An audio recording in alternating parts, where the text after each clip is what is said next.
So welcome to Watercolours with Caroline. Thank you for joining me for the last one in this series of 8. And most of them have been masterworks based on the great masters of painting, the Impressionists, the Post-Impressionists. But today, a little change. We're going to be doing a painting of Little Qualicum Falls here on Vancouver Island, and the photo was sent to me by Debra Butterworth, and it was taken by her husband Cliff Butterworth. Now this is a very beautiful park here on Vancouver Island and a lovely place to walk and visit for the day, and I really enjoyed painting this one, so I hope you do too. I kind of like doing it on a smaller scale. It seemed a little easier, so you choose what size you'd like to do and come along and paint with me today. All right, so this I've blown up Cliff and Debra's photo, and we actually went to Qualicum Falls on Monday for a walk, and I found this picture that they took. I think it's sort of where you get to the lip bridge on the lower falls, looking south, sort of. I couldn't quite get where this was taken from. I don't know if he clambered down on the rocks, but anyway, at least I went and had a good look at what I was supposed to be painting. And because sometimes, you know, all of these like dark brown rocks and all this bit here, I wasn't really sure what we were looking at here, whether we were looking at water reflecting the rocks or whether we were looking at, I still don't really know, but we'll just make it up on this side. And I do know that it was kind of rock like this on that side, and then all these trees just coming down. We'll do a bit of wet in wet, just smushy wet in wet stuff for those. We don't have to do a lot of detail. And I also thought, I have these pastel pencils, and I thought some of the greenery, and I noticed when I was there, all these little plants, they're very, very bright green right now. So these pastel pencils are great for doing that at the end. Or you can mix a little pH Martin's white with some green paint, because it's just about impossible to leave those out. I did leave them out in this little book here, but it's still a little bit tricky. Anyway, so we're going to start with the sky. Put my stuff over to one side. And what I loved about this was the bright green and the sort of lilac sky. So I'm going to over exaggerate the lilac sky and over exaggerate the light green a little bit, because those two colors work beautifully together. So we're going to make a lilac with the cobalt blue and the rose, or you can use a lilac. I just find it's a lot softer when you make one. The color isn't quite so in your face, especially for a sky. So let's get a little bit of cobalt blue going. We're going to use the lilac for some shadows on the rocks too, and a little bit of shadow in the river. So keep some ready, and a little bit of rose with that. Now I just want it a pretty lilac, not too rosy, but you know, I'm going to just get the tiniest bit more rose into that. And I'm going to have a little bit of cobalt blue, maybe just for the top of the sky. And we don't want to fuss with the sky too much. Quick is better, and we don't want it too dark. So I didn't want to go too big with this one, because that little one in my book was small, and it just felt easier to do a small one for this. I'm going to wet the sky, and I'm not going to worry about any of these trees. I'm going to wet to the rock, because the rock is very bright yellow at the top, so I don't want to get sky color on that, especially not lilac. I'm not going to worry about any of these trees over here or the trees back here.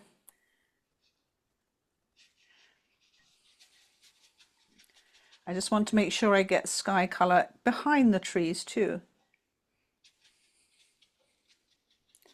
So once I've got the paper wet, I'm going to get that lilac, and I don't want to have too much going on, so I want to have a patch a patch in the middle here, some over here behind the trees, because that will help you get your trees back there. A white patch underneath that cloud. Oops, I went over my rock a little bit.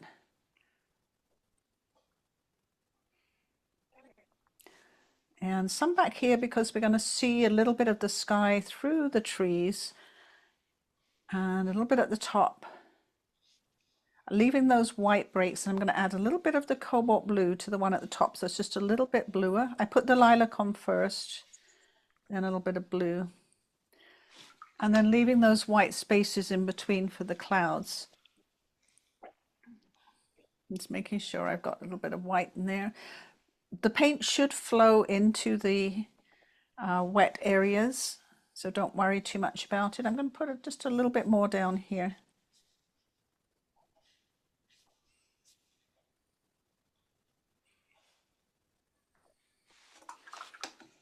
And just make sure the tops of your rocks are pretty dry. Now, I went over mine a little bit here, but you know what? These two colors should lift quite easily, so I could always lift that before I put the light yellow in. And I will clean up the edges just so I don't get a run back.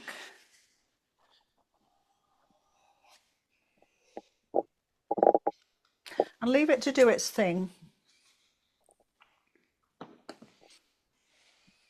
I might add just a little. Actually, this is going to be mostly green. I don't need to worry too much about that there. I'm going to have green trees there. So I'm going to have a lot of green trees overtaking the sky. The main place you want that nice lilac is in the middle, where your river kind of runs up and then points towards that sky. So you want the main part of your clouds in the middle there, or sky.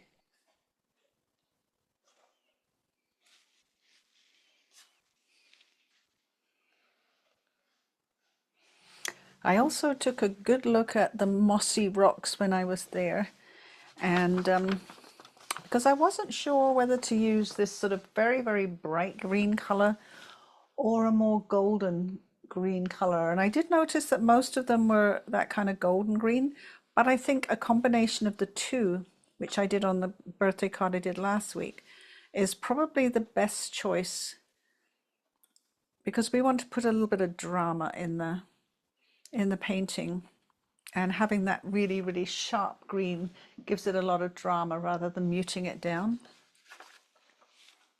So I want to show you when we do the river, as it recedes way back here into the distance, it's very slightly lilac, obviously reflecting the sky, and as it comes around the rock just here in the middle ground, it's slightly lilac, and as it tips over the rocks here, it's a very blue green lilac. Now we don't need to put all of that lilac on at once. We can put it on in a second and third layer, but it is really nice when the green is wet coming through here to just add a little dab of lilac back here and a little dab of lilac around the rock here. And notice how this green back here is almost white. So when you're doing this part back here, you need loads of water with your green, little bit less water with your green here.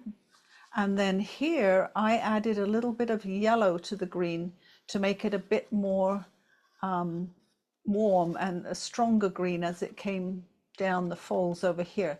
So our main green is going to be either Phthalo Green or Viridian Green, whichever one you have and would like to use.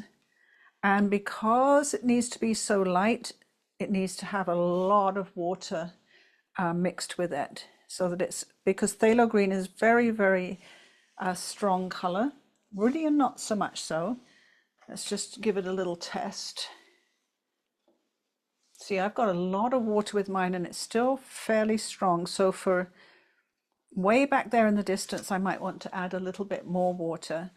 And where this cobalt blue is here, I'm going to add some Phthalo Green to that and a little bit of yellow to make the brighter green as it comes down in the foreground. And we're going to put a lot of the shadow on in a second layer. So I put that over the top of the cobalt blue, and then add a little bit of yellow, and then look at the difference between the light green that's going to be in the distance. And I'm going to dab in tiny, tiny little bit of violet as I come forward. So let's see the whole of the falls here. Let's put this out of your way, it's a little bit distracting. Get my paint tray over here. I want to make sure you can see where I'm going with this. And I'm going to use a very small brush for the background back here because it's very tiny amount. Those two logs that cross the river, they're still there, I saw them. We are just going to paint over them for now. We'll paint them in with some dark brown paint later, so don't worry about those, just paint straight over them. So I'm going to start with the green right in the distance, the really, really diluted green, and come forward. Now you can go quite slowly. We're painting on dry paper, so you can go quite slowly. And I'm coming up to that point where it kind of changes color because there's some rocks or something there. And before I go any further, I'm going to zoom in even more here. I'm going to dip my brush in a little bit of that lilac, tiny, tiny bit, and I'm just going to let it blend wet in wet with the water that's receding into the distance back there. Now, it's my number 0 brush, and I literally just dipped the point of it in. I didn't wash it because I don't want water on it. Just dipped the point in and added a little bit of lilac paint to the distance there. Now, when it gets to this point in the river, it looks like it's going over some rocks. So I'm going just a little deeper with the color. And as it comes around that rock, I'm going to add some lilac there too. But first of all, with my little tiny 0 brush, I'm leaving white spaces. See how carefully I'm painting? I can't leave all the white spaces that are in the river. That's too hard, but I'm leaving enough that you get the impression of rapids there.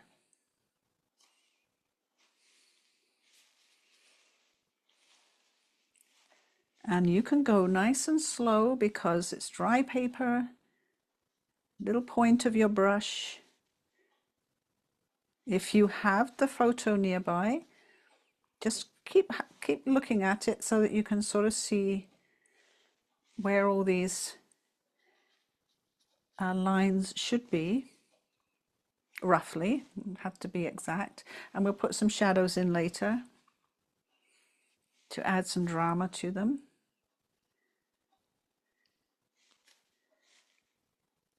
And before I get too much further, again, I am not going to wash my brush. To clean it, I have a towel. I'm just going to wipe it on a towel. If you wash it, you risk taking way too much water to your painting. And I'm getting a little bit of that lilac on the tip of that brush. And there's some lilac shadow over here. Again, I'm wiping it on my towel so I don't have too much paint.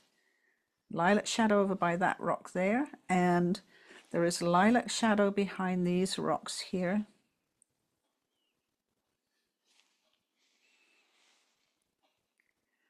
And close to these rocks. So we can put that in wet in wet. It's barely wet anyway, so.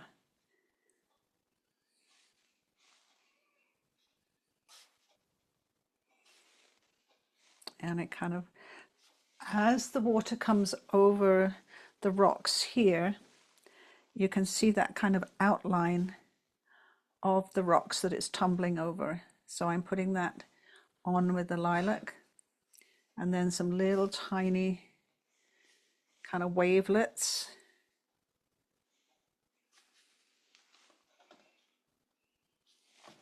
And you'll be surprised how light that gets as it dries. So that's why we'll come back later and do a little bit more shadowing around, especially along along the riverbank here, where you have the very dark reflections of the rocks. I'm going to have some really dark brown reflections. But for now, just putting a little bit of the lilac in. And then I want to do this left-hand side where it's sort of roaring down over the rocks here. I'm going to switch up to my number 4 brush, and I'm going to actually mix a little bit of lilac in with a little bit of green. So I'll grab a little bit of lilac, mix it in with a little bit of green here. And again, we're going to darken this up as we go. And where the water is coming around the rocks here, it's getting much darker. So that little bit of lilac mixed with that yellowy green helps start that shading around the rocks here. And of course there's still light, really white reflections. We can't put them all in again. It's way too tricky. We can put some in with pH Martins later, but we can have a go at getting some of it in at this point. And especially we can get it in where there's a big sort of foamy area here that I've actually drawn so that I can find it. And using the tip of my brush, I'm going around that foamy shape here. Doesn't matter if it's not exact, just has to be similar. There's a little bubble there. And coming away from the rocks is some foamy shapes here. And then the water sort of cascades down.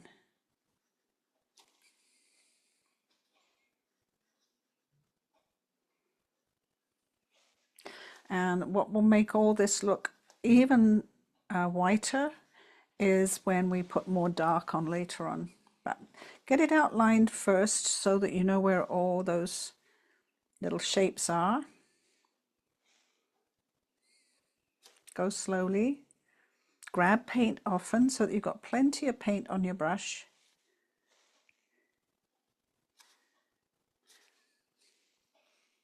And just remember, this is a waterfall, so it's pouring down here between the rocks. So remember that as you're painting. It's not flat, it's not horizontal, it's vertical, it's pouring down.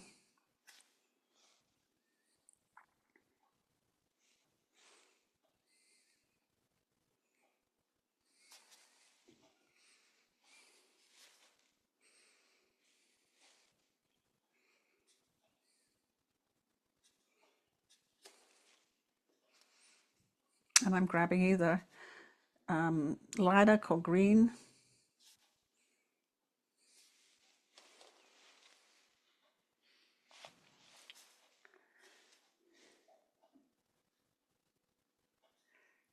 And as long as you stop sort of on a water line, you know, an area that is in your painting as you come down, it will work out for you. I'm adding a few little foam dots in this that's coming down here, going in behind the rock. Take your time. Don't worry about getting it exactly right. You can put more dark on later. You can put more white on with Dr. P.H. Martin's white. Yeah, I'm just looking at my photo. So we have, it's going to blend into the lighter green. And I'm going to mix up, I've already used my green, so I'm going to have to mix up a little bit more of the yellowy green.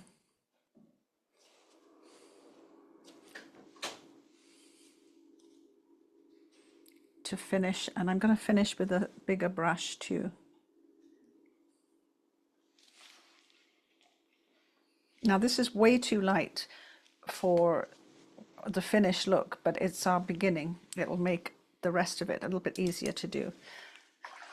So while you catch up with putting that little bit of dark in, I'm going to mix up a brighter green with the yellow and the phthalo, whoops, splashing. A little bit of the cobalt.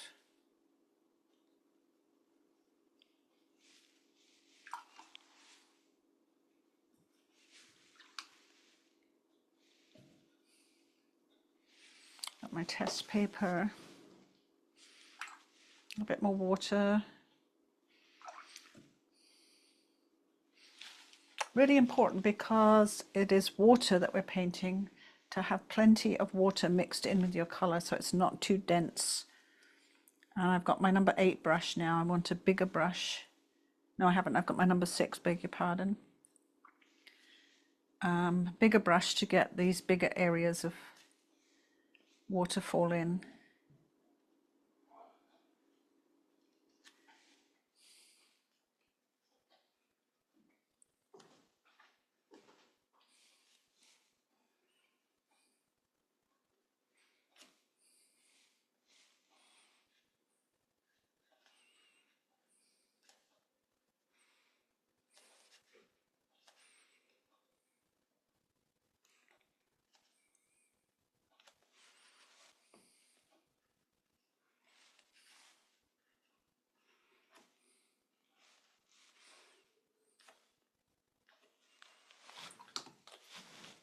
I'm going to add a little bit more phthalo green, a little bit more water. As it comes over this side, it gets a bit more of a dark green.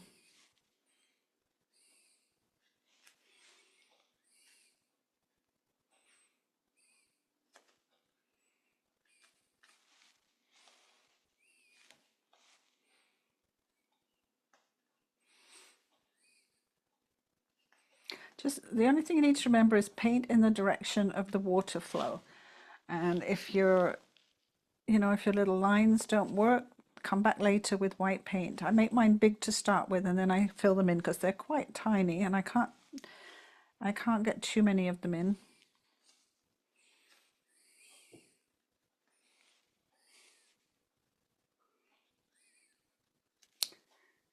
I'm going to add a little bit of that brighter green over some of the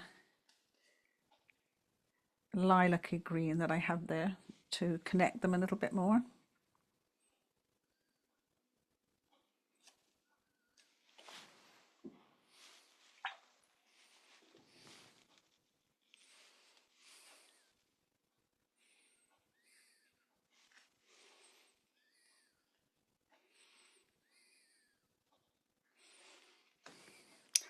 And all of the extra foamy stuff going on in the foreground here, I'm going to add with Dr. P.H. Martin's white, or a white pastel pencil later.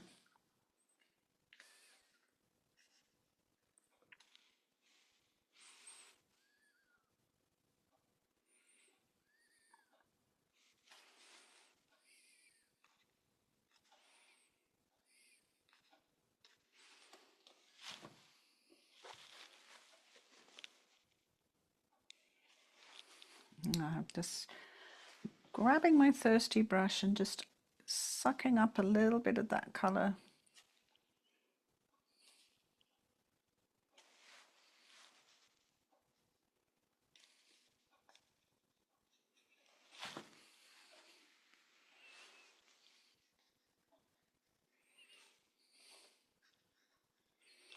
Adding a little bit more to this side.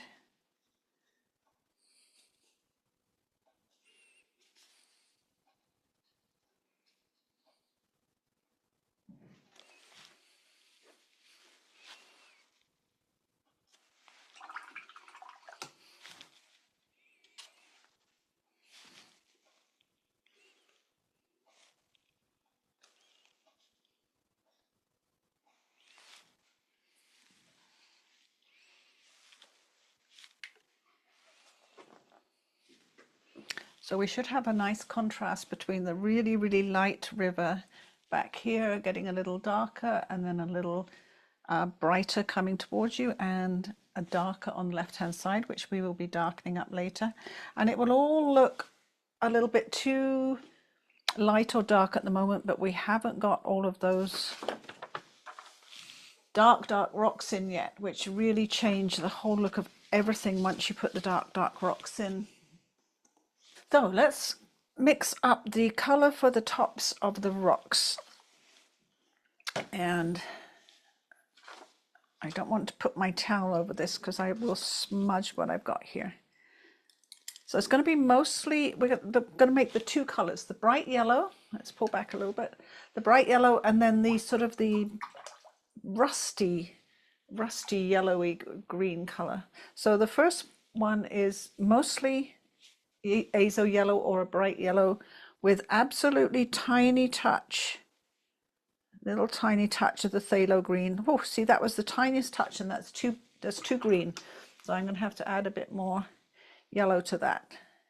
It's literally just about yellow with just a tinge of green. You'd be surprised when you put that down on the paper how green that looks. A bit more yellow.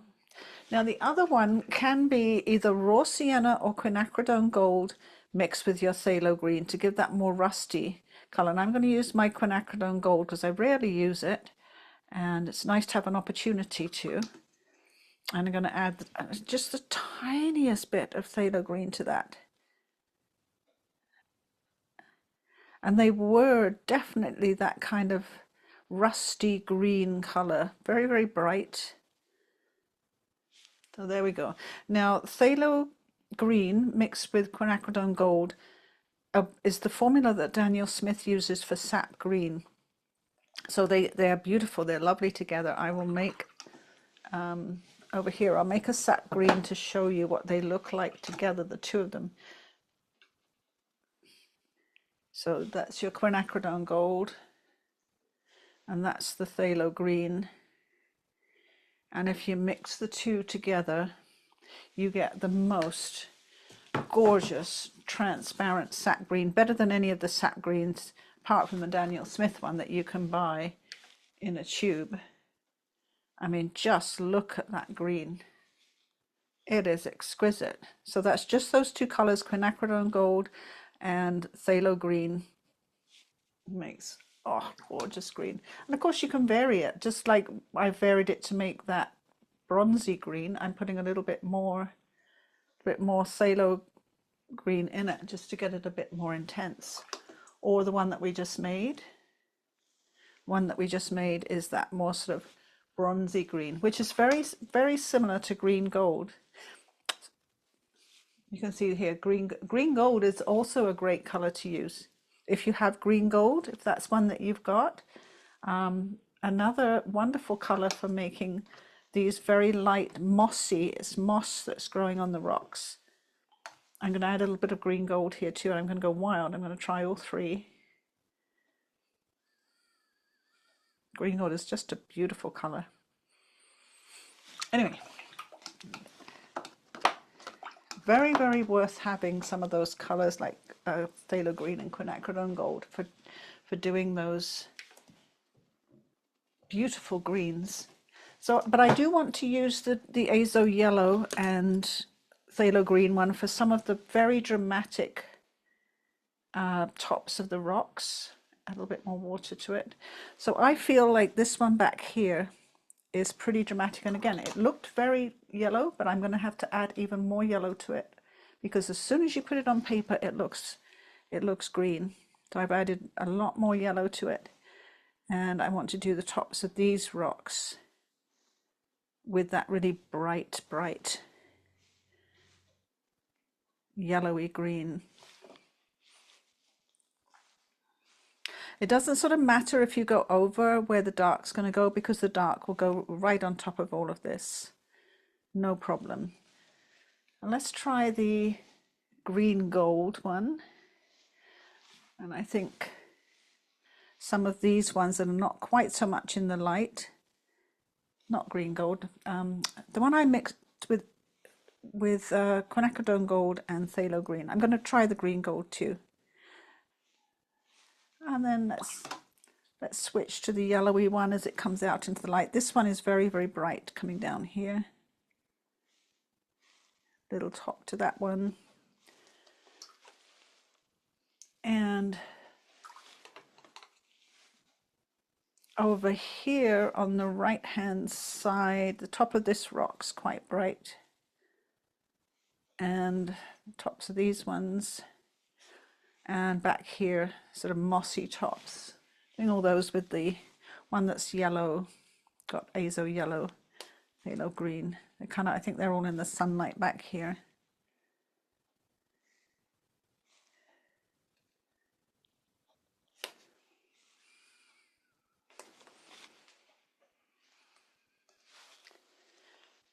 And then I'm going to switch to the one I made with Quinacridone Gold and Green to do some of these ones.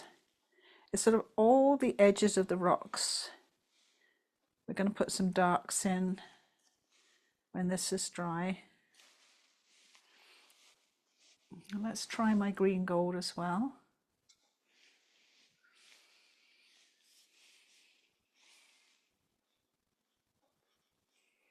Perfect color. And you can put sort of a lot on and then go around it with your dark brown when we get to it.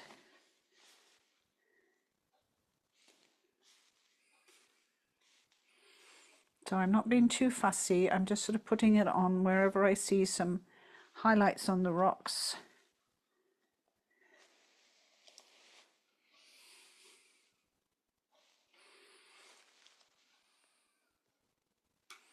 Yeah, and a little bit back here. Now the rocks that go off into the background are a little bit more muted.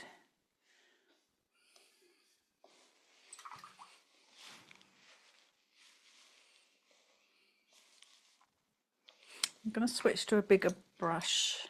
Let's do my number 6 brush. And because I want to put some quite bold color on that I can model with negative painting when it gets to that point.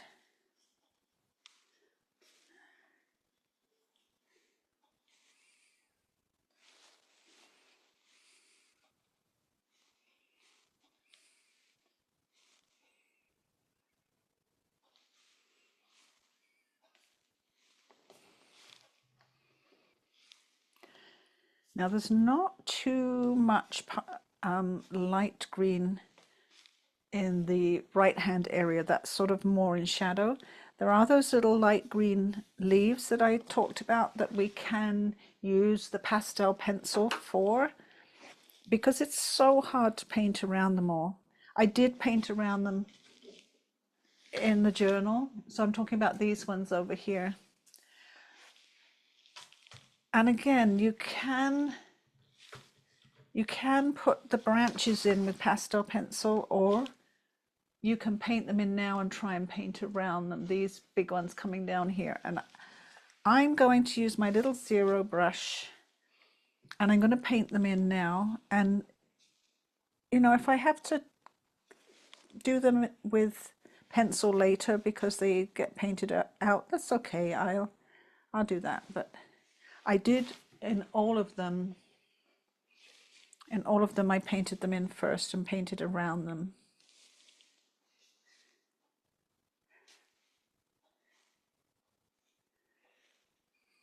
Most of the greenery that is on the right hand side here is large branches like this coming down. They're coming down from the very steep bank and the trees growing on that bank.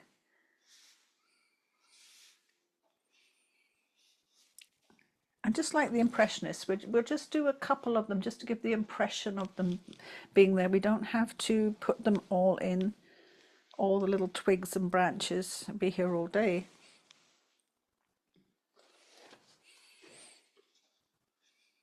I have just put those really light ones in. There's another quite light one up here, but that might never get Might never get left in there, we'll see. And of course everything right now looks really light and insipid and slightly weird. Don't worry about it. The darks fix everything.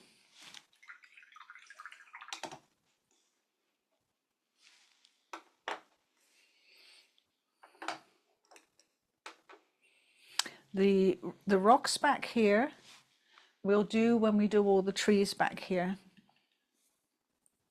And my sky is still a little bit damp. So while you're doing all of your mossy rocks, I'm going to just dry my sky so I could put those trees in the background.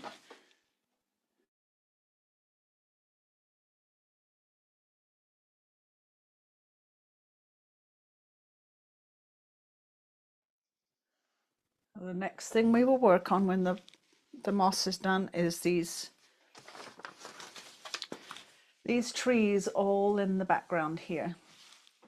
And we're going to improve on photography because in this photograph these trees are all sort of same sort of green as like the foreground greens. They're not that muted.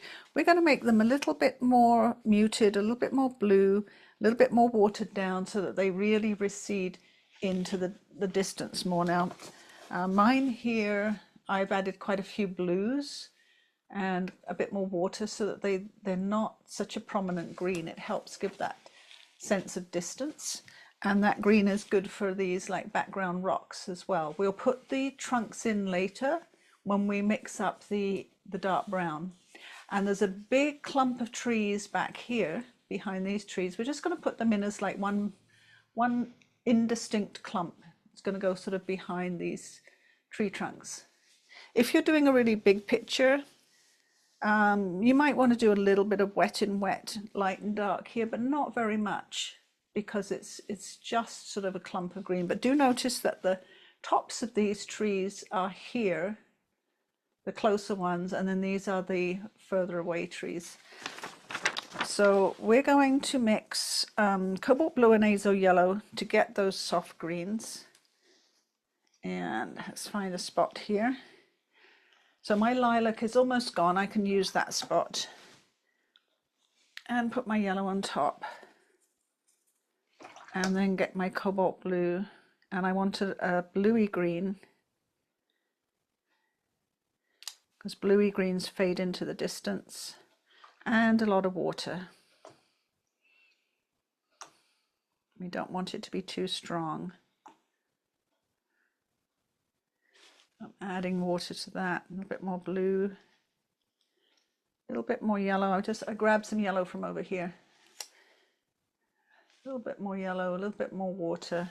And let's test that out and see how that looks on my test sheet. I might want to add a tiny bit more. I added yellow, then I'm not sure. Let's test. Yeah, that's good. You don't want it too strong, too pigmented. It needs to fade into the background. You can add a little bit more color, a little bit more blue or a little bit more bright green to them if you want to, as you get them in there. To go back to my original, you might be able to see that I added some sort of like bluey green ones here and some lilac-y green ones here, and then some darker ones on top of that. So actually I'm gonna mix up a little bit more lilac so that I have a bit of lilac to pop in there for the shadowy ones. So same lilac we mixed before, the Cobalt Blue and the Rose. I just want to have a little bit more lilac handy so I can use it for shadows. Because it goes so nicely with the green and with the rest of the painting. There, I've got that ready.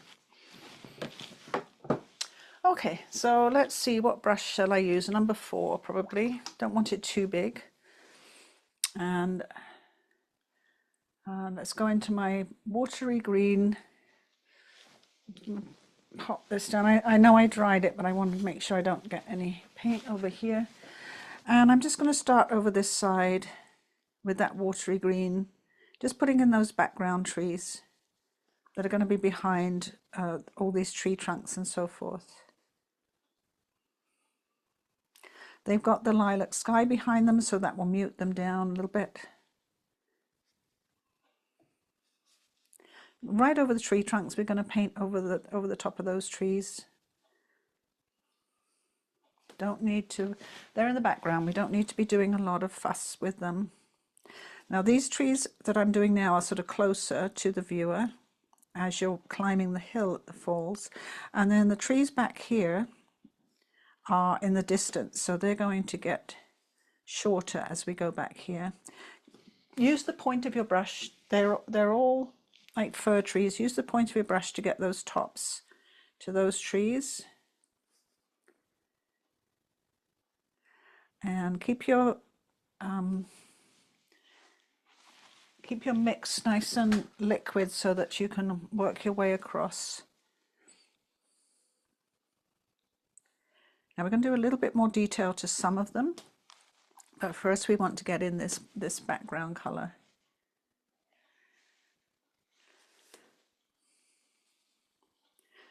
There's a few that are a little bit more detailed in the front of these other trees, but we'll get these all in first. I'm going to pick up a little bit of that lilac, and then back to my green, and I've got that kind of lilac and green happening together there, wet in wet. I really like doing things like that. When you've just got a big portion of one color, it's just nice to drop in another color now and then so you're not too bored. Especially if I drop in a little bit of that lilac close to the rocks. It gives that sense of depth to the trees.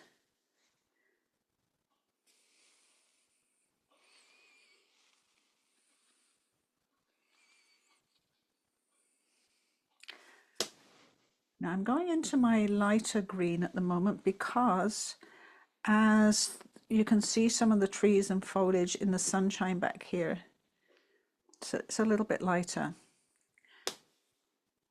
And what I need to do as I come over here is use my wet brush to soften all of this off, because we're going to have dark trees coming in front of it. We don't want hardly any edges or detail back there as these dark trees come over it. So just soften that edge. Otherwise, if you don't soften it with water, you're going to have an edge underneath your trees that are going to come down in front. And I can see a little bit of rock that I've missed out, that's a little bit bright over here. I've missed out this little bit of moss over here, so I'm putting that on right now.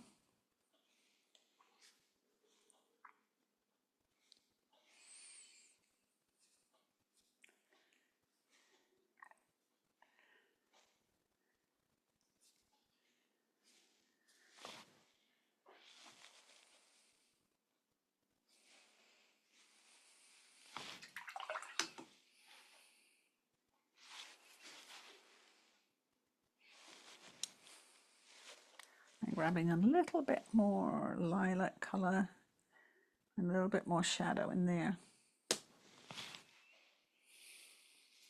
Now I'm going to grab my zero brush, a little tiny one, and I'm mixing a little bit of lilac with a little bit of green because I want the darker tops to some of these trees that are sticking up. So I've mixed a little bit of lilac with a little bit of that green to darken it up. I just want to get these trees in that are higher than the other ones in the background there. We can add trunks to them when the rest is dry.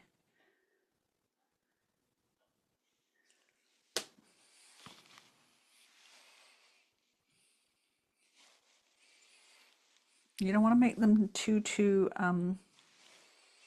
dark, too strong, because they're in the background.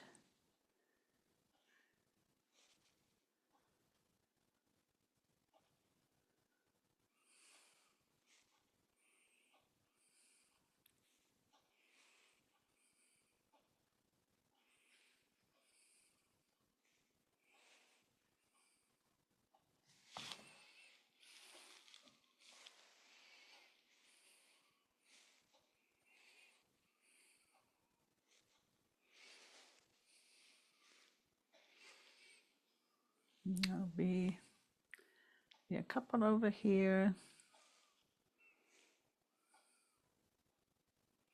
Really not putting a lot of attention on these trees. They're just going to be behind everything else in the background. Just a little bit of detail.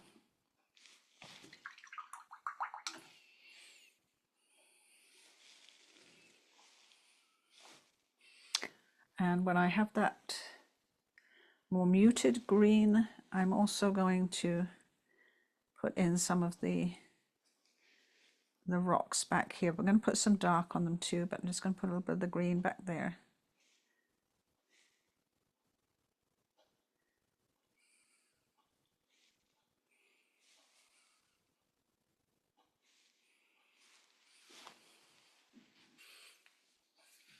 I'm going to be using my good old friend for the dark brown, which is the Ultramarine Blue and the Burnt Sienna. I keep trying other things, they don't work for me. That's my go-to dark brown, and it works. I'm also going to use a little bit of raw sienna for some of the light tops to the rocks, but the rocks are pretty dark. And even in the sunshine, sunlit daylight, sunshine, they were still very, very dark when we were there on Monday. It was good to be able to go check out all of the colours in real life.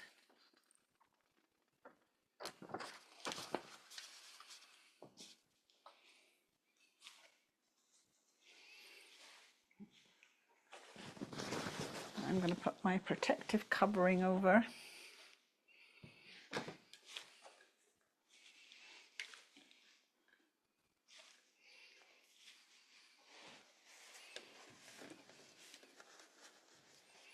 And what I want to keep on my other palette, I want to keep all of my greens and lilacs so I can dip into them as and when I need them to modify all my other colours, to make them a little bit more lilac, make them a little bit more green.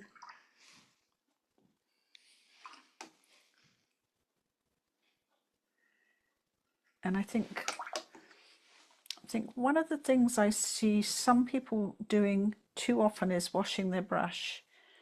Now I know you need to wash it when there's a distinct change of colour,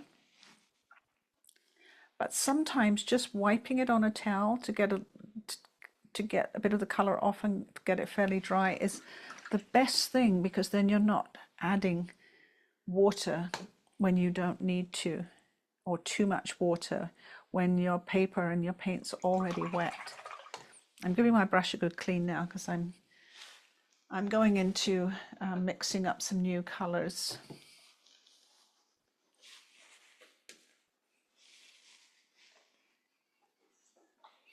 I might want to get some clean water at this point too.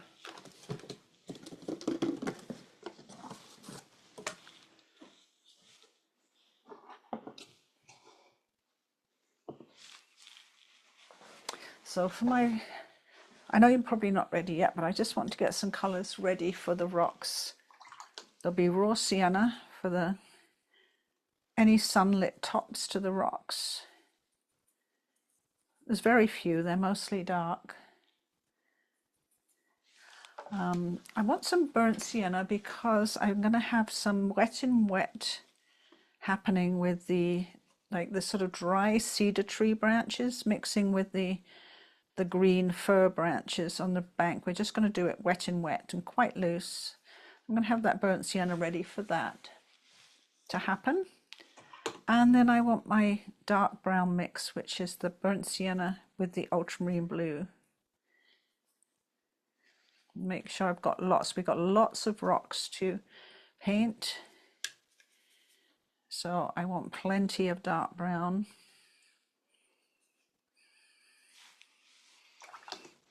Ultramarine blue. And we want it to be pretty dark too, because we want that lovely contrast between all of these light colours and the dark colours. So plenty of blue in there. A bit more burnt sienna. See, I'm not washing my brush. I don't want, at this point, to get a nice dark colour, I don't want to add water because it will lighten it up too much. So I'm dipping into my paints without washing my brush. And I'll just clean them up with a wet brush. My brush is now clean. And I'll just clean up the paint with a wet brush after I've mixed those colours.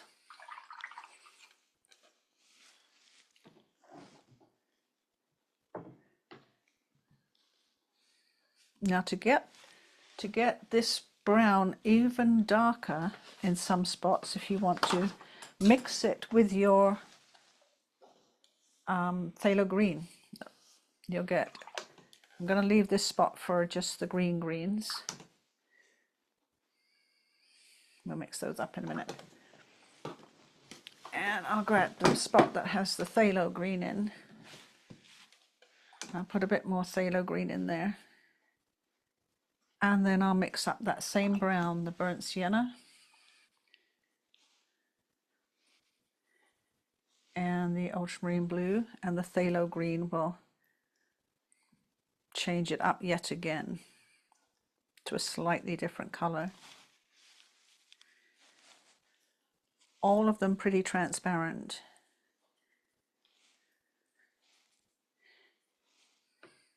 And this one, this dark brown that has the phthalo green in it, it's going to be really good for any really dark reflections in the water too. Got some cobalt blue over here. Mix that with a little bit of phthalo green.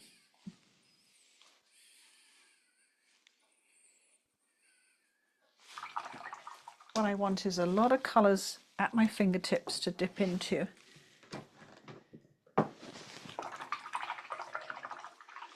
Take my paper towel away. Give my brush a good clean now that I've finished all the mixing.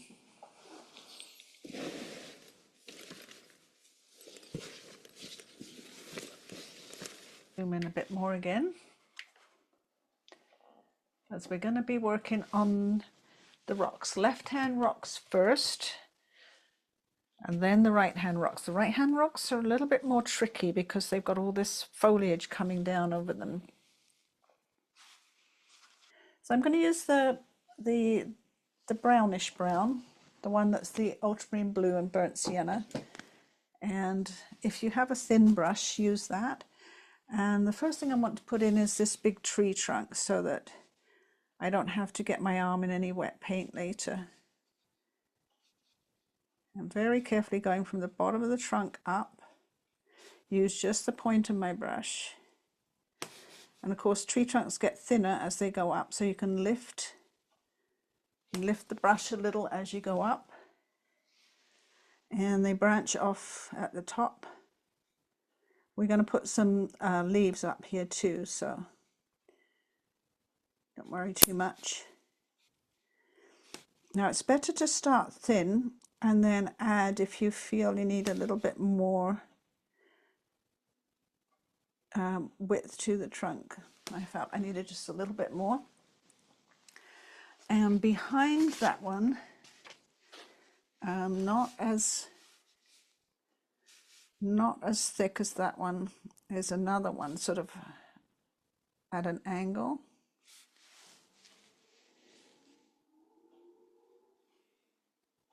Oops, I went a bit too thick there. I'll cover that all up with leaves.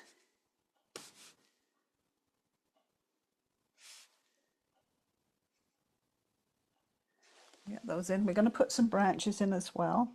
I'm not going to put, right on the corner here is a very, very big, ugly tree branch. That's obviously from a tree that we can't see. I think it will spoil our composition to put something like that in, so I'm not gonna add that. There are a few other very almost indistinct tree trunks. Just gonna just barely touch the hairs of my brush to the paper, just to put a few of those in. There's a tree coming up from this rock too.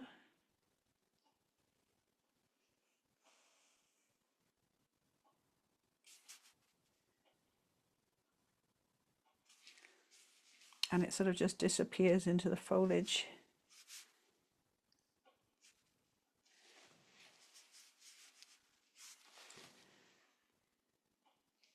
And I'm going to water down a little bit of that brown. Just water it down so it's not so strong. Only a corner of it. Like, I don't need to water down the whole amount. What I've done is just put a little bit of water at the corner here, because I want to do some tree trunks way off in the background, but I don't want the color to be as strong. So watering it down will push them way into the background there. I'm going to do these little tree trunks. You can see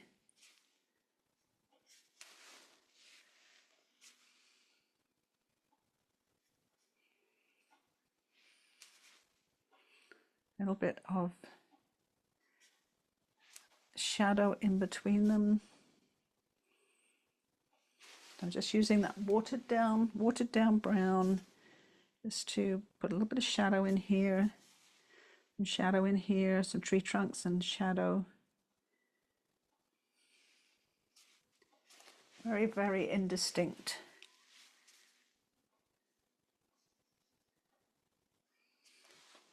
And then I want to use my little thin liner brush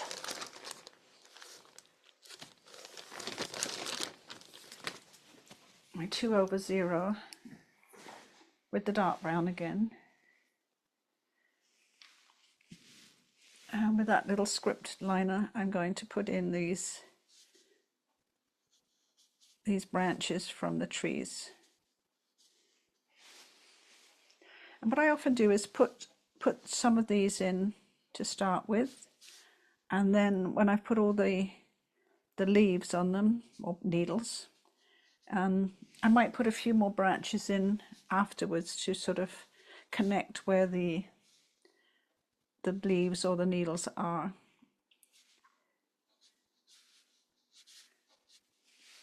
They're all sort of coming out in a downwards direction from outside of the frame.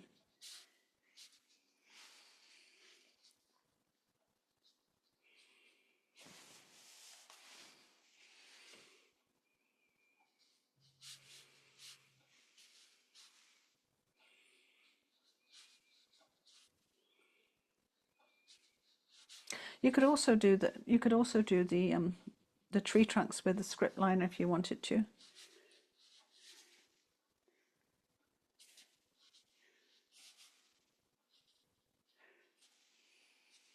And also these tree trunks in the distance are quite easy to do with the script liner as well. So we'll put the leaves in a little while. I've got those little branches in.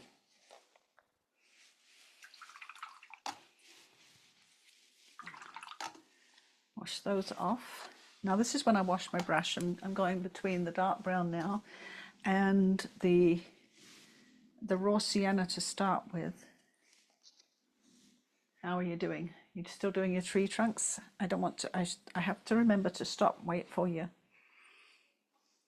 Okay, I'm going to, I don't need much raw sienna, but the rocks over on the right are catching the light, so I want to put some raw sienna on the backs of these ones, and some going off into the distance. We're going to put a little bit of the brown on those come on that time. Top of this rock's quite light. Seems like the light is back here over on the top right. So I'm putting a little bit of the raw sienna in there. Most of the rest is really, really dark. Might be these rocks coming down here, sort of light on the front, I guess, where the light's hitting from over here. I'm just putting a little bit on those.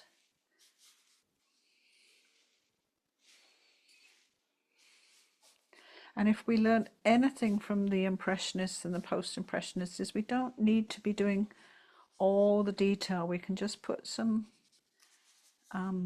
suggestions of color or light and dark and let the eye figure the rest out.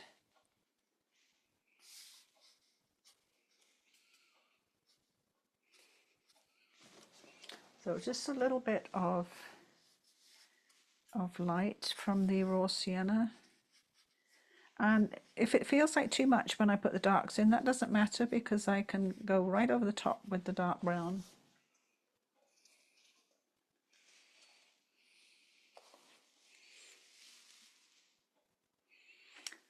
And again, just like the Impressionists, there's lots and lots of detail in here that we're just going to leave out. We're just going to put in blocks of light and dark to suggest the rocks, and a few little tiny cracks with our tiny brush. So I'm going to alternate between my number 2 and number 4 brush, depending on how much dark I want to put on the rocks. I'm going to start way back here on the left with my number 2 brush, because they're quite small, these rocks. And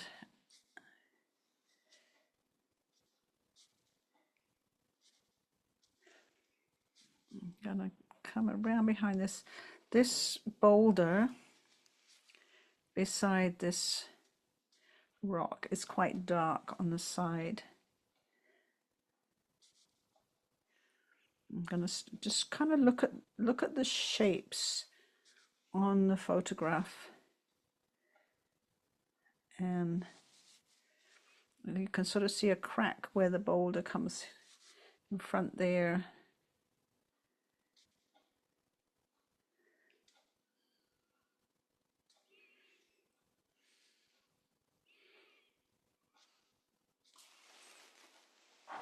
And as long as you get the light and the dark, the very thin lines of where there might be sort of cracks in the rock or little ups and downs, you'll be okay. You don't have to have it exactly like the photo. There's quite a dark edge to this rock here.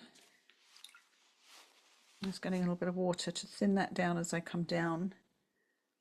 The rock has got a little bit lighter as it comes down. And these ones back here, I've thinned down the brown because they're going into the distance and I don't want it to be quite as dramatic. So my thin down brown to go around into the distance on the edge of the river. Otherwise you won't be able to see. If you don't have a little bit of definition, you won't be able to see the edge of the river, if you understand what I mean. So I've watered down that brown and taken it around the edge of the river. You can also, if you feel like you still need a few more tree trunks, just to put them into the distance, you can. It's all watered down. I'm just going to get a little bit of less watered down dark brown, just put a little bit more just as it comes around the bend there. I want to pick up the greeny. Do you remember I made that? I don't know if you were with me when I made that. This is the Ultramarine Blue, the Burnt Sienna and the Phthalo Green to make a greeny brown, because as this comes down close to the river, you can imagine it's going to have a lot more moss in it, so it's more green. I'm going to bring that rock down with that greeny brown. It sticks out into the river here.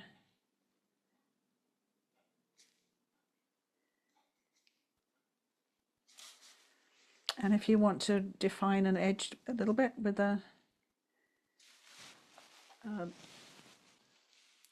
tiny line, that's always quite helpful.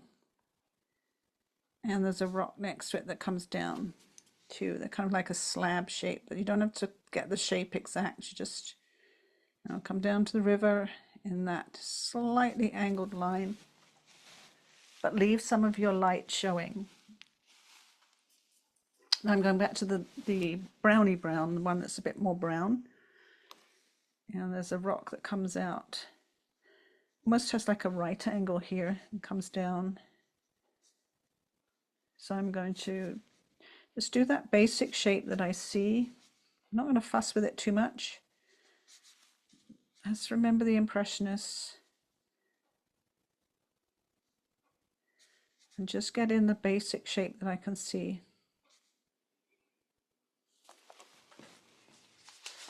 So I'm going to just point out it's this one that I'm looking at here. There's two slightly angled rocks here and then this one. And then I'm going to do this great big slab here without much detail, just still with my number 2 brush, so I've got a lot of control. And then this one coming in here. The place to be careful is the top of the next rock, so that you get a nice clean sharp edge. I probably should have done that tree after this. I can go over it. And sometimes don't just end with a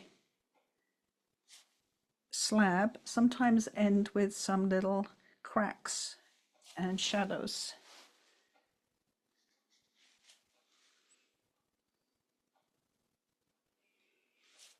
I'll get the major shape in, and then a few little cracks and shadows there.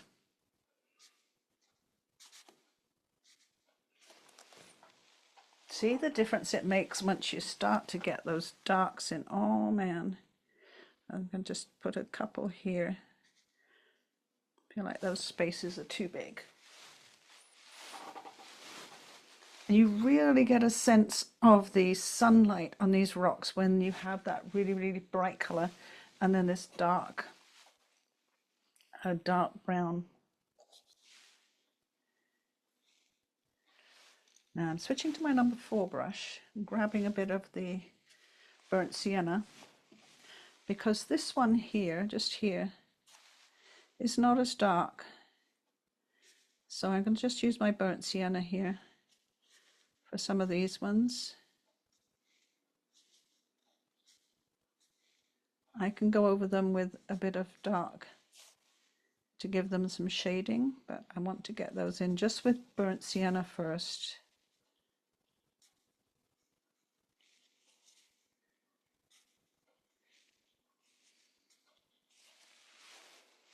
Now I'll show you what I mean. I'm going to grab my smaller number 2 brush, a little bit of the greeny brown actually, and I'm going to dot it into that burnt sienna to get a sort of a mottled look. It's wet, wet and wet.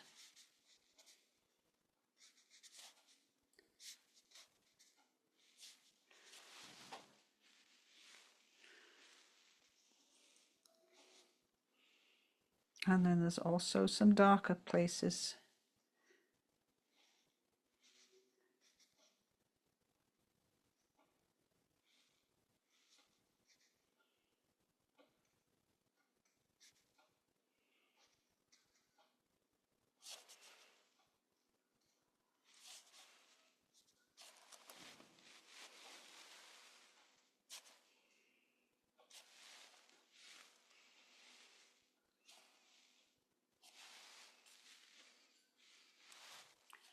And I'm sticking with my greeny brown for the moment because I want to go a bit darker over here and have that more greenish brown for over here.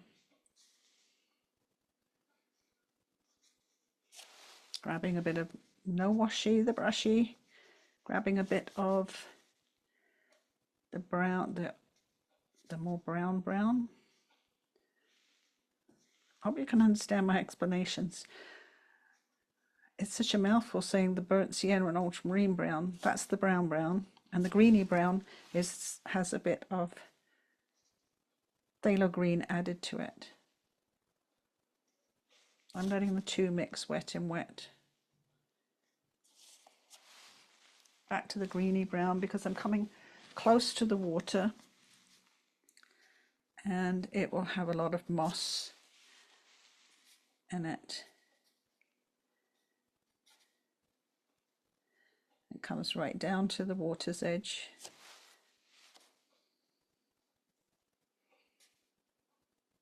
And I've left a little bit of sparkly white because the wet rock near the water catches the light.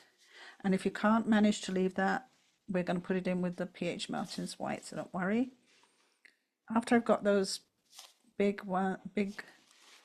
slabs of dark in, I'm going back and putting a little bit of shadow here and there.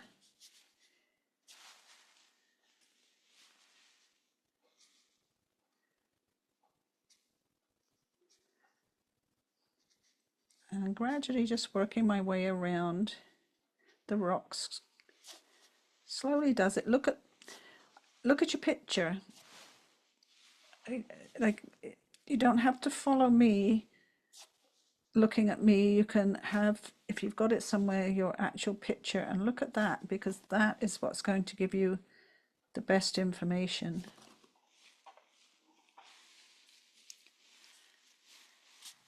That's what I have right by my left arm here. I've got the photocopy of the picture, so I can just refer to that the whole time.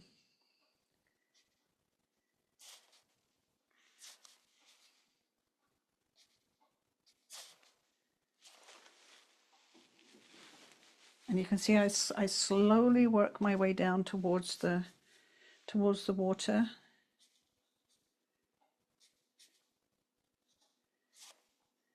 And make sure it's good and dark where it comes down to the river.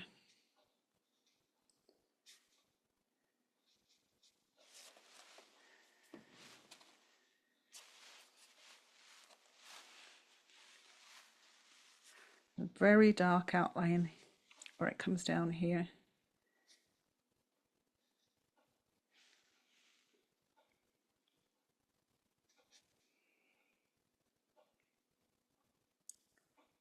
Point in my brush to make sure that I get a good edge to the rocks.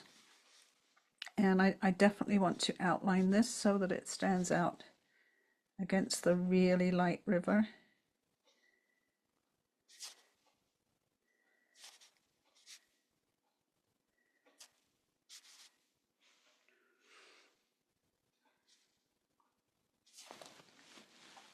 It's a weird shape at the moment, that's all right. I'm going to wash my brush and get a bit more of that burnt sienna so that I have a little bit of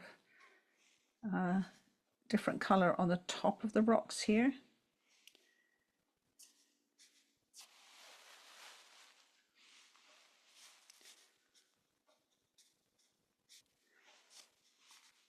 And a lot of wet and wet.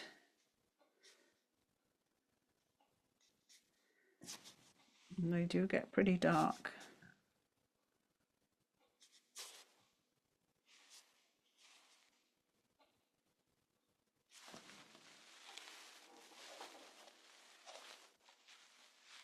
And I have a lot of rock in front of me. You can't see it all, but I'm just lifting up the camera, so I've got another lot of rock to work on here.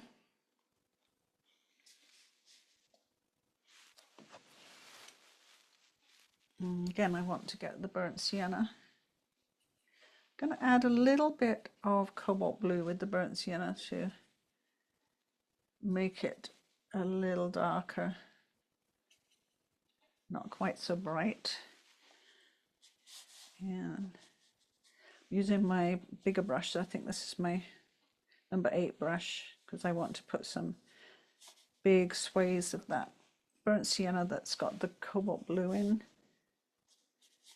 because I've got a lot of rock to do here, and they're bigger because they're closer to the viewer.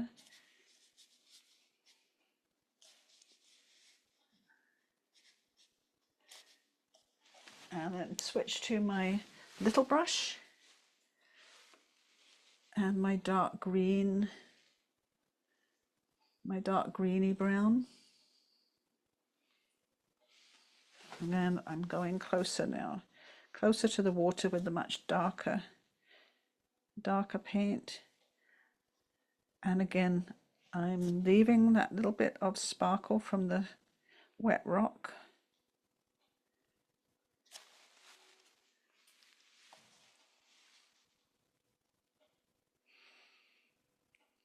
But making sure that I get a good edge to the rock. I don't want it to be too broken as it reaches the edge of the water. With my little brush, I can do some little cracks in the rock, shadows.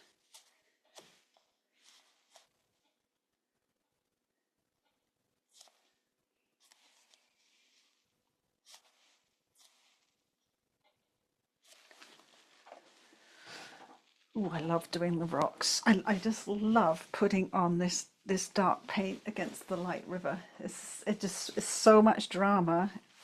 Ooh. Right, we just got a little bit to go now. Okay, it's a little bit lighter. I've got the burnt sienna with a little bit of the cobalt blue in it.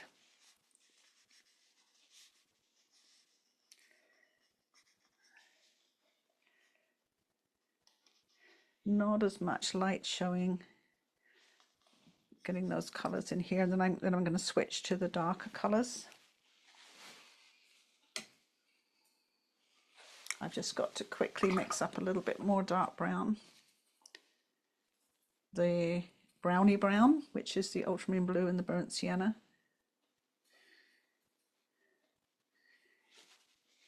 A bit more of that.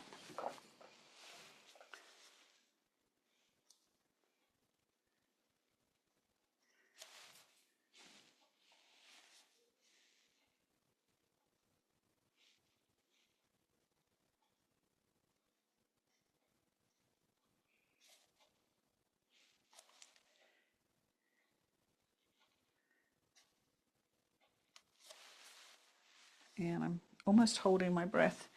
A little bit more of the greeny brown.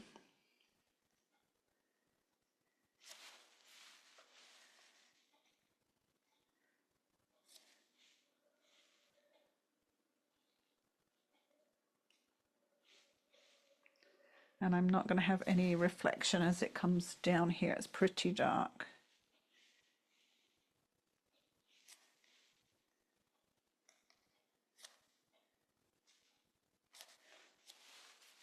And take some of that greeny brown and I'm going to drop it into the wet burnt sienna sort of color,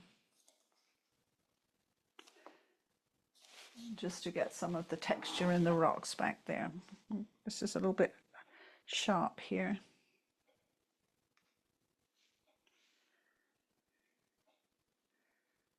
Rocks are sharp, but the actual shape wasn't really rocky. Right, let's pull back a little bit so you can see the whole effect. And now you can see how light this river looks, but that's why we can adjust the reflection in the river once we have the dark rocks on to guide us as to how dark we need to go with the reflection. So I'm sure you're going to take your time with that.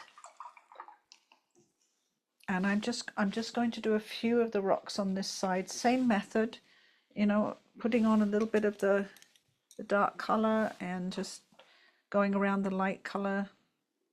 And the wonderful thing about these colors we've used, well, the ultramarine blue and the burnt sienna, you can lift them if you need to put some lighter areas on anything.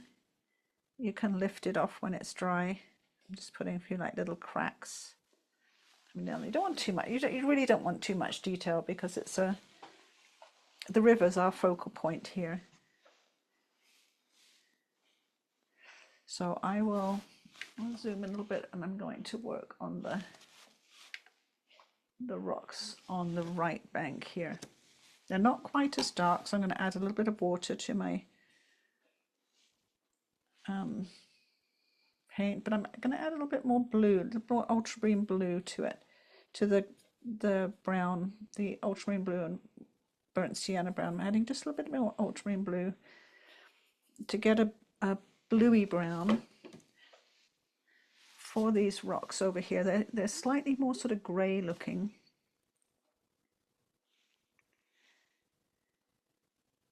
And what I'm going to do is I'm going to put the colour on and lift off the tops of these when I've got the colour on, because they're so tiny. It'll be very difficult to do it all in one go. What I want to have is the top of this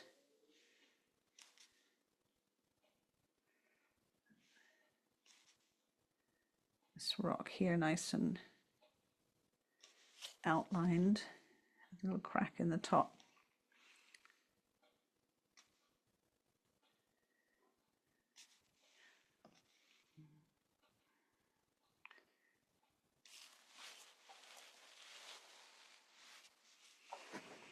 And it's like sort of a dark cliff behind it, so I'm going to do some sort of vertical brush strokes for the dark cliff behind this rock.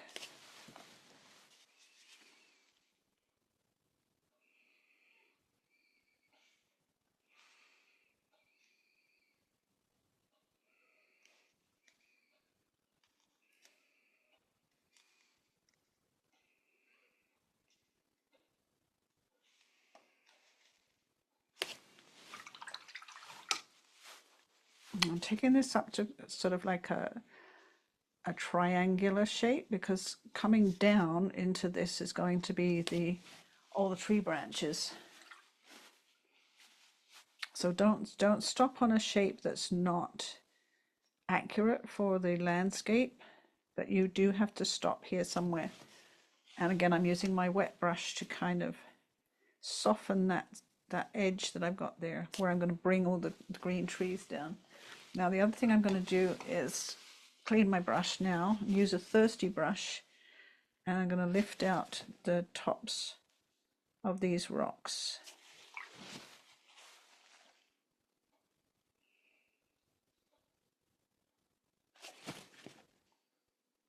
Just along there.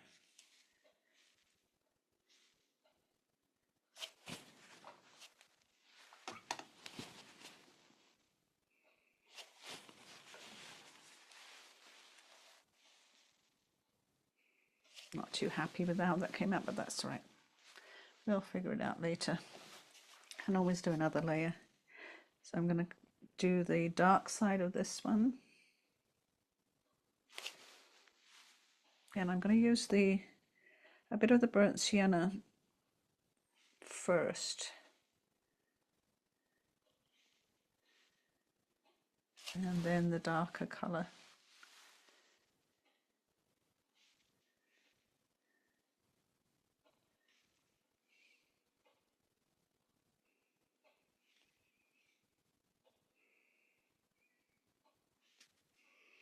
A little bit of crack on the top of the rock. A bit more. And then we can make the other side of the rock with the dark rock behind here.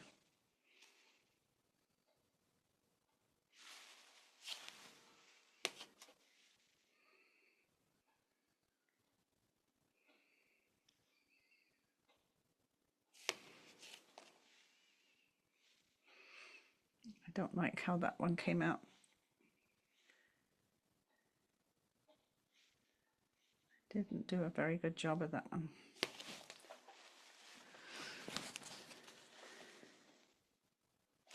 And again, I'm just taking a little bit back with a thirsty brush.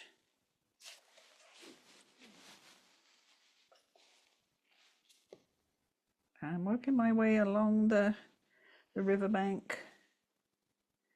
A little bit of burnt sienna. And the darker greeny brown, wet and wet.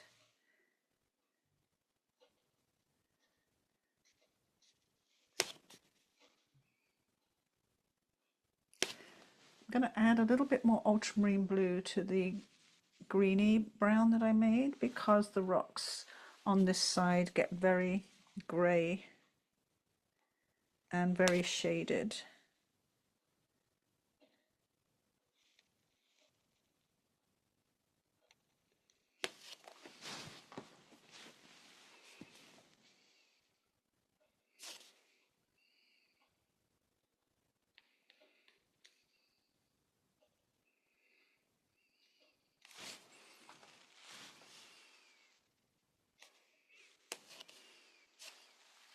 Occasionally I'll switch to a different colour.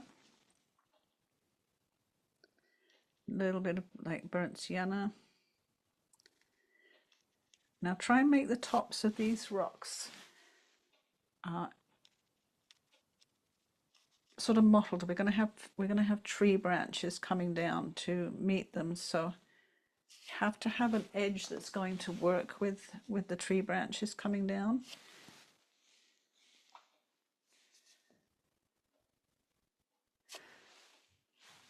And I'm just adding a little bit more blue to the rock mix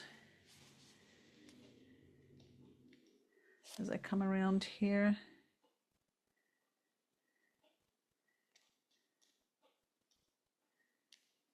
And I'm going to switch to a bigger brush.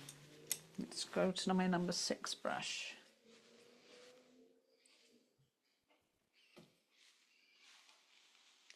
Still want a little bit more blue with it. No, it's too green. I want a bit more blue and a bit more brown.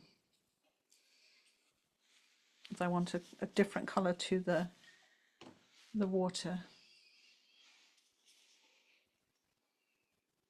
And these rocks also have water reflection on, but I think I'm going to put that on afterwards because it's really hard to put on at this point. It's very, very dark in this side of the river.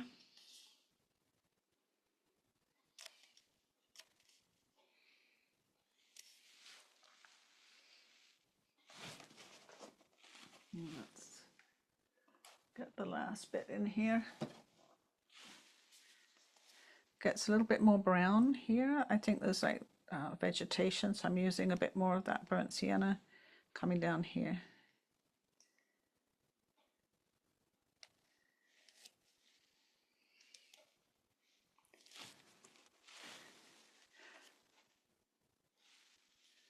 And when this is dry, we can do some things like just put a few little branches here and a few bits of vegetation, and it helps sort of break this area up.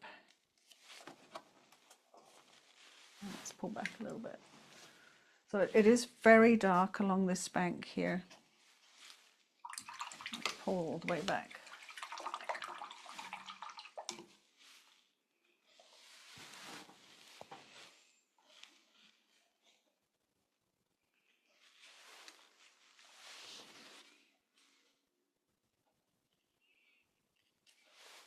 I'm doing a little bit of mottling on this rock with a dry brush.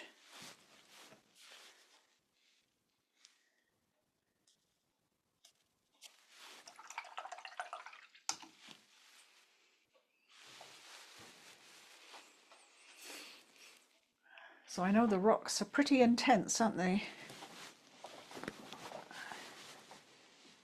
And sometimes when they're dry, I'll go back with even more detail, a few cracks and shadows and nooks and crannies.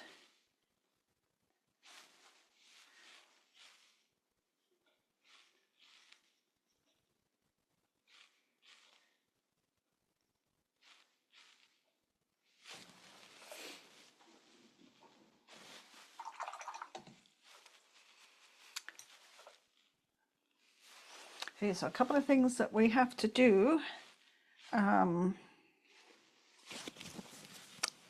We have to get all the greenery for the trees in, and we have to put a bit more shading on the river, on the waterfall. But because our rocks are wet, when you've done your rocks, we'll do all the greenery for the trees next, because you can just leave your rocks to dry. And it doesn't matter if this greenery on the right hand side mixes wet in wet with the rocks, because if you look at the photo, it's impossible to distinguish where trees stop and where rocks start. It's just all sort of in shadow, so it doesn't matter if it mixes wet and wet. It's even desirable for it to do that. So I'll give you a minute. Right, let's mix a green for the trees. I'm going to do the trees on the left first, meaning all of this greenery here. And then if the trees on the right, they have all of these sort of dry cedar coming down, which is sort of a burnt sienna, and then we can mix the wet in wet, the dark green with that. So it's just a mix of wet in wet, dark green and burnt sienna, and even a little bit of light green down here. And it doesn't have to be, you know, it doesn't have to be very distinct. It looks really nice just wet in wet. But let's mix the color up first. So we're going to use I'm going to use some of the colors I had in this green here, so I'm just going to use that. We want some Azo Yellow and some Ultramarine Blue to make a base green. And then add a little bit of Phthalo Green to get that sprucey sort of green color to it. But that's too bright, so we are going to dull that down with a little bit of burnt sienna and maybe a little bit more Ultramarine Blue until we get a nice dark, you know, sprucey fir green type of color. A bit more Ultramarine Blue. We want it to be, it needs to be a darker green. That's a great green there. So that's fine. I've got that ready. And I also want to have some burnt sienna to make the cedar branches. I don't want it too bright. So I've got some here. And of course it's very, very bright just on its own. So I'm going to add that cobalt to it again, which just takes it down to a softer brown color, not quite as bright. I'm going to have some just here, just in case I want it a bit brighter. And we also need to have a little bit of brighter green for the greenery that's closer to the riverbank. So I put some Azo Yellow over the top there, a little bit of Ultramarine Blue, and just make us a greener green for the lighter greenery down, just sort of down here by the riverbank, just here. There's not too much of it, just going to be a little bit of wet in wet. So I'm going to use my number 2 brush for the small greenery up here. Let's zoom in. And I'm going to use a dot and splush method. Dot and splush, it's my own words. You sort of dot with the tip of the point of the brush to get the individual leaves, and then you kind of smush the brush down from time to time, because you don't want masses and masses of dots. Sometimes you want a collection of leaves, and sometimes you want, if you see what I mean here, like a collection here and then some dots, and sort of a collection here and then some dots, so that you have a little bit of each, and then it's not too just dot dot dot dot dot. Plus it's quicker if you like smush quite a lot of them and then dot around the edge and leave space for the sky. What you want to make sure that you do have is something up against the border of your tape, whether it's quite a few branches. Let's grab a bit of brown. you know, maybe you want to have quite a bit of branch work up there coming from your tape, or if you've got some greenery. But it does help not to have a big space up next to your tape. That just looks a bit weird. So I like to come from the top of the tree down, and I don't want to overdo it. It's an impression of what we see. Close to the tree trunk here is a bit more smushing, and then occasionally a bit more individual dotting, and sometimes the dots are tiny and sometimes the dots are bigger.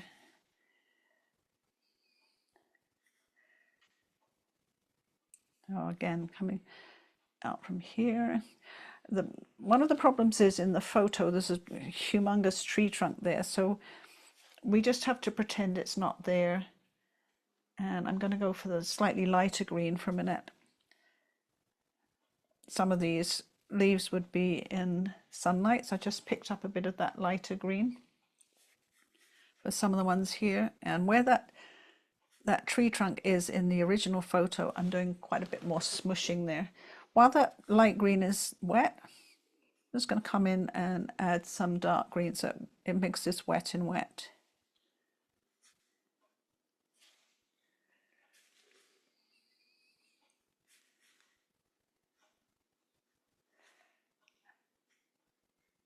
As you come to the ends of the branches, you want to make sure that your little leaves are smaller and more spread out.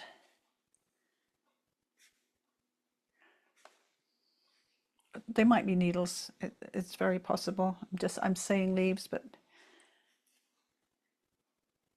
we don't need to be too specific. We've got a sort of a mass of green there.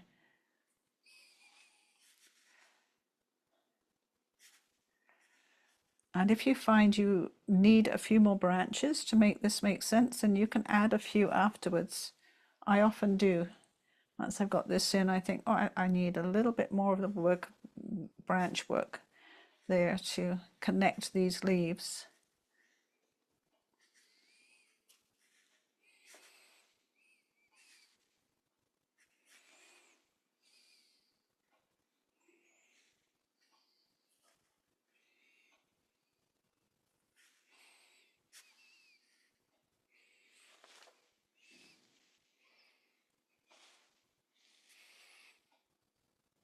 And I've wet my brush a little bit because I just want to get a bit more connectedness, connect them up with a bit more paint over on the left hand side.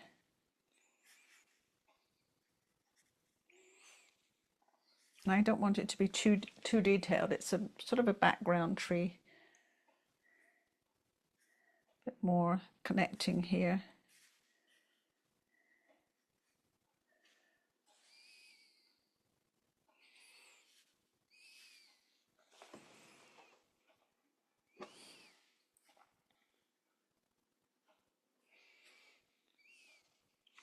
There's also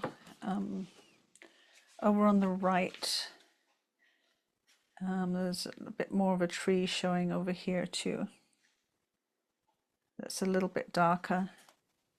And this one's a little bit darker. You can always put a bit more detail on some of those that we put in really lightly earlier. But not too much. They are in the background.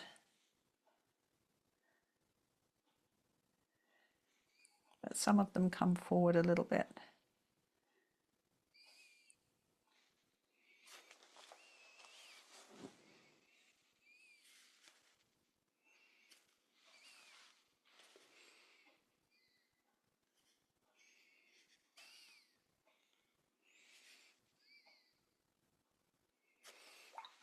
I'm putting a little bit of paint on and just wetting it in to get some of those slightly darker greens in the background here. A little bit of green, wet brush. Just mix that in a little bit.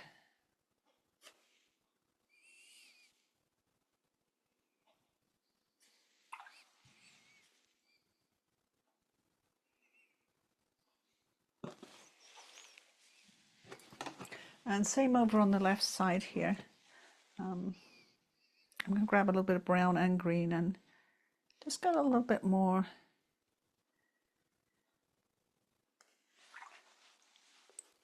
shading in just on the edge here. Actually, it's very burnt sienna-ish just here. There seems to be a lot of dry sort of branches and stuff. So I'm putting a little bit of burnt sienna on top. Wet brush. Just blending that in.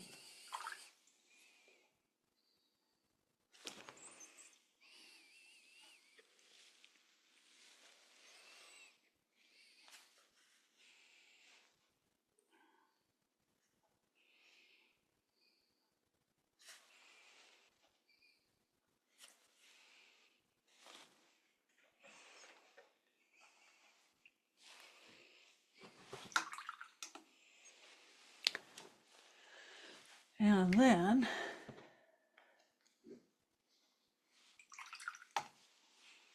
the right hand side is going to be a little bit more scary to do. It's quite a bit of like just wet and wet, quick getting paint on the right hand side.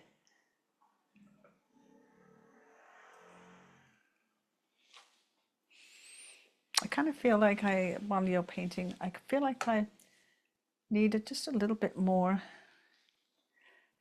green down here from these trees. Somehow feels a bit empty there. I'm going to add a little bit more.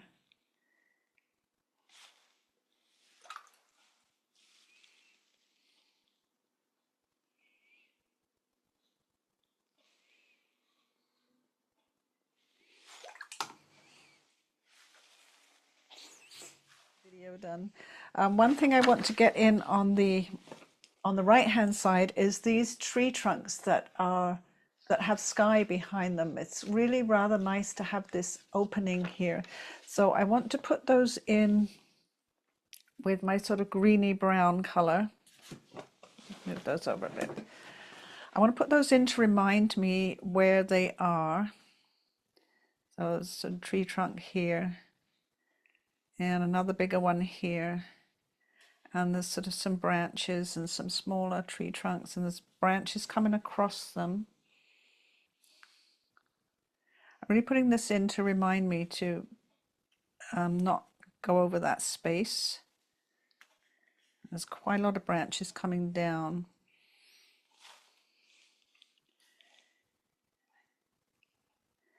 And then I want to do this sort of big mass up here with the dark green. And I'm going to use my number 8 brush and then switch to a smaller one to get the ends of the branches. So there's the sort of the big mass of green coming down. And then if I have my smaller brush, I can get those little, I think that, I don't know what they are, whether they're cedar trees, fir trees, I'm not too sure, but there's definitely sort of little needles on the end of these.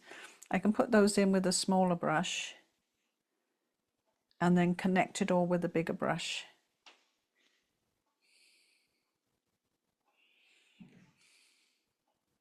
And there's some little ones that come out, and then I've got to use, I can't be here all day doing needles, so I'm going to fill in larger amounts with the big brush and not fuss too much with this massive tree.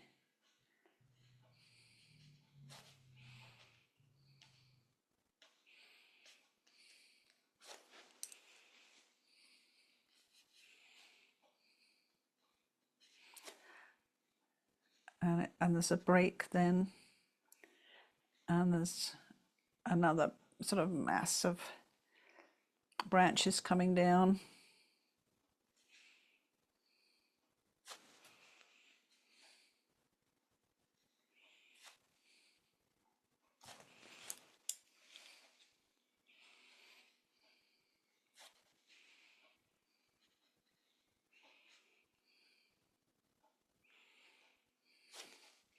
Occasionally I'm picking up a little bit of the browny green paint too.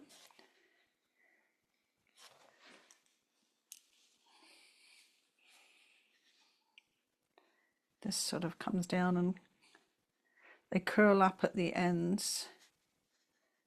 Oh, this has got the little ends on here. And then a bit of a clump.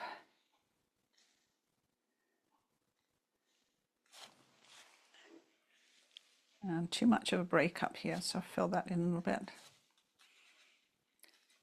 Now there's those sort of dead cedar branches as well. So I'm going to go into that darker burnt sienna paint that had some cobalt blue in it. And bring these sort of dead cedars down as well. Remembering that I've got that break in the trees here that I can see through. And this is where we've got to get a little bit wet in wet, because there's just too much to do all the detail of these trees. So I want that that sort of cedar color coming down in big clumps. Again, very impressionistic. That cedar color comes down, I think it's on the end of these light branches that come down here. They come right down almost to the rocks on the river.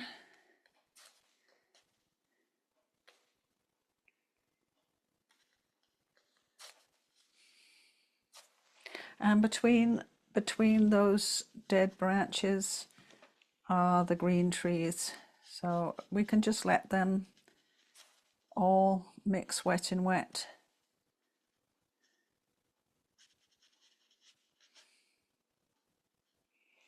And just remembering that the ends, where they come out into our view, just switch to the little brush to give it a bit more of a feathery sort of end to it. A couple of trees. I'm going to grab some brown because we can see these.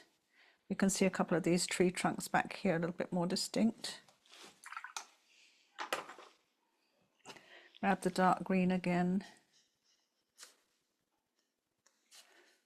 And again, it comes out over these light rocks. One place I'm going to try and go around these very light branches that come out. So I'm slowing down.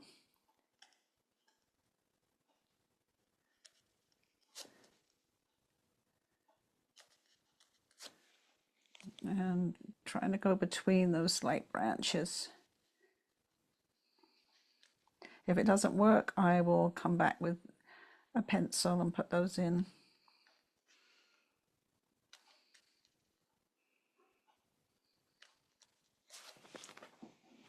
It's not too bad. It'll do. So I'm going to keep coming down with those branches. And smaller brush, remember I made a lighter green, because just along here there's this sort of lighter green along the riverbank here.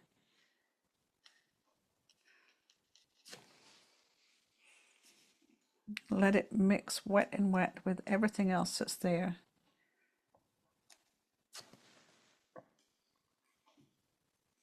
And there's lighter green over here. Be very, very imprecise about it. Grab some dark green.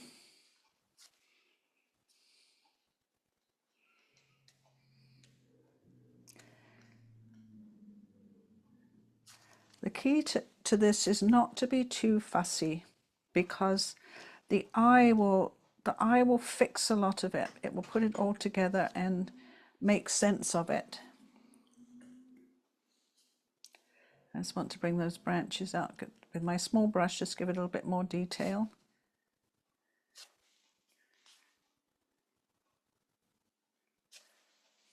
And there's a little bit more detail around these rocks here, a little bit of green.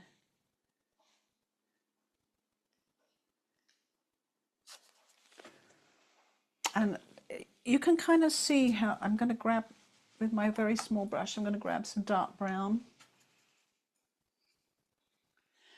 and use that dark brown to make a few little branches here and there. You don't need many, but you can see how the eye just makes sense of all of that, even though it's just colors kind of mushed together, blending wet and wet. When the eye takes it all in, it just figures it out, and you don't have to be too explicit about everything. I'm just putting a little bit more shading on those rocks. So the only thing that we have now is to get the river a bit darker, because the river now looks way too light. Get a little bit of shadow up here too.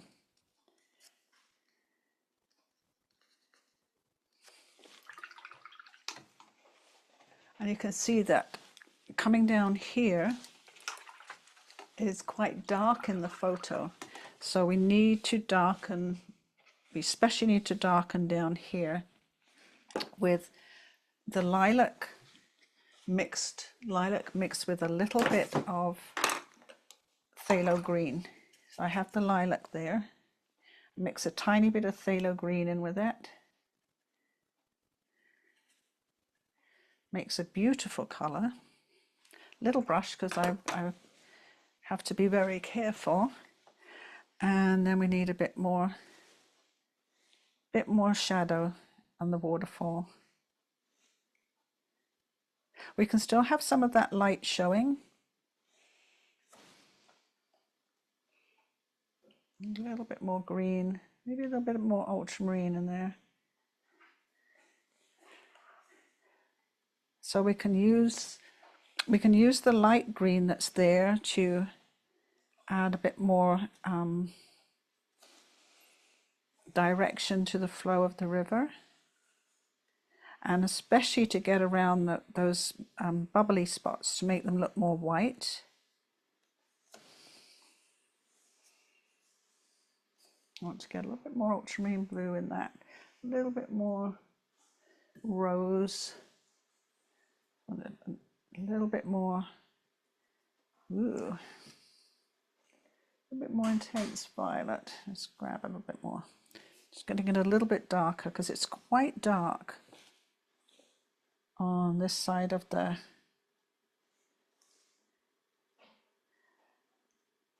waterfall. So I added to my mix, I added ultramarine blue and rose and a tiny bit more phthalo green to darken this up.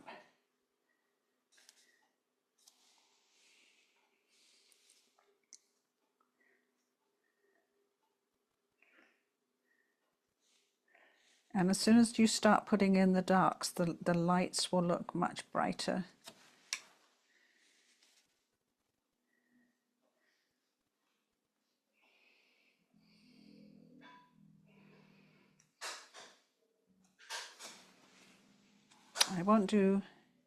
I'll do some of it, and then I want to have a little go at some of the pastel pencil.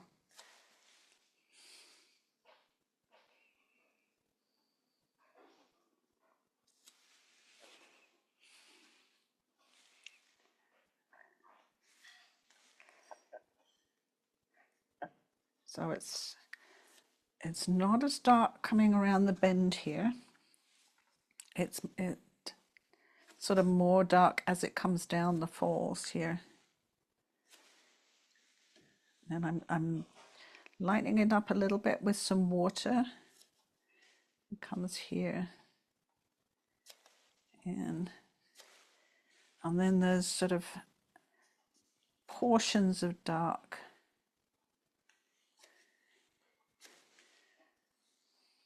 Sort of ripples of dark as it comes down the falls. I'm using my wet brush to just ease those in.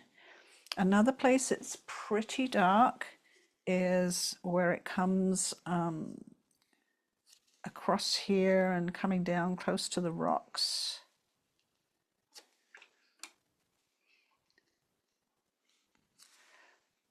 And I'm going to take that greeny brown and get it darker close to the rocks here. I'm using my wet brush to just ease in those colors. I'm going to grab some burnt sienna, get browner, and then a bit of the greeny brown here.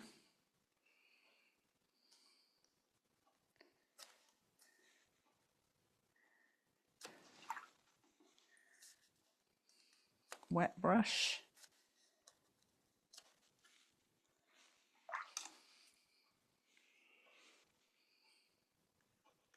Because it's pretty dark, and grab a little bit of the violet next to the rocks.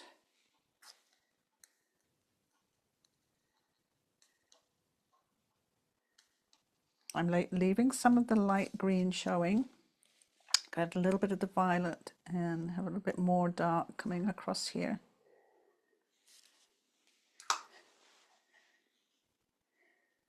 Violet and a little bit more here. A little bit more in here.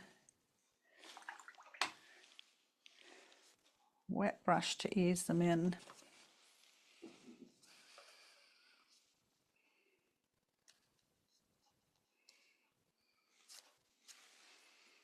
A bit more violet in there too.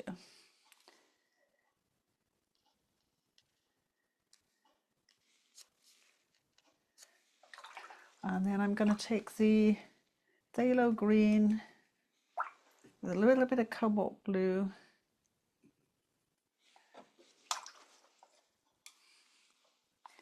And I have a few more sort of, a little bit more Cobalt Blue. Have some greener shadows coming down.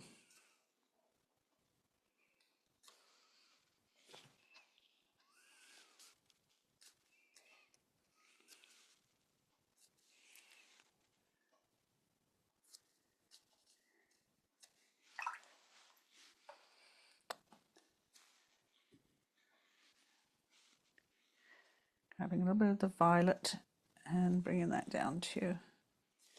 So you're kind of doing the direction of the river with your darker colors. And there's a little bit more shading in here too, so I'm putting a little bit more in here. The violet is a lovely color to make some of the shadows, just the cobalt blue and the rose. Bringing some down here. And you can keep adding them if that all dries and you feel that they're still too light, you can add another layer of violet or a little bit more blue mixed with the phthalo green. But what you want is this lovely contrast of the light river back here. Oh, do you know what I forgot? I forgot the two little logs that go across the river. They're kind of important. They connect one bank to the other. I'm going to turn it sideways so I don't smush what I've just done. There's just two logs. There's just one here and one here crossing the river. And I just think that connection between the two sides of the river is really important to the composition. It kind of makes it. Now I'm going to swish that with the hairdryer, and then I'm just going to do a little bit with the pencil and maybe a little bit of PH Martin. So give me a sec and I'll just dry. How did your painting turn out? I really loved it when I got to paint those dark rocks. It made the beautiful pale green water stand out and the lovely lilac sky look so bright against those dark rocks. Anyway, I hope you really enjoyed painting this and all the other ones in this series. We'll be back in the fall with some more lessons. You can send me ideas, you can send me photos. I take them all on board and love them. Thank you now. Bye.